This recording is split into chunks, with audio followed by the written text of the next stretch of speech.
للہ وحدہ والصلاۃ والسلام علی من لا نبی بعدہ اما بعد۔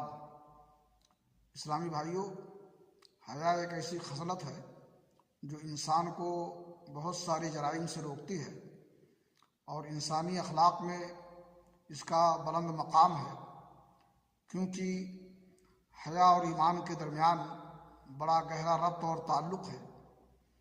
اور حیا یہ صرف لوگوں سے نہیں ہونا چاہیے، بلکہ سب سے بڑا بے حیا وہ بدبخت انسان ہے جو برائی کرتے وقت اللہ رب العالمین سے نہیں شرماتا اور برائی کرتا رہتا ہے۔ صحیح بخاری شریف کی حدیث ہے، رسول اکرم صلی اللہ علیہ وسلم نے فرمایا، الایمان بضع و سبعون شعبہ والحیاء شعبۃ من الایمان۔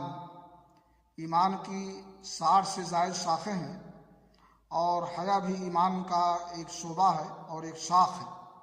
اس لیے انسان کو چاہیے کہ اپنے اندر حیا کی صفت پیدا کرے اور بے حیائی کا اظہار نہ کرے اور بے حیا نہ بنے۔ اللہ رب العالمین ہمیں اس کی توفیق بخشے۔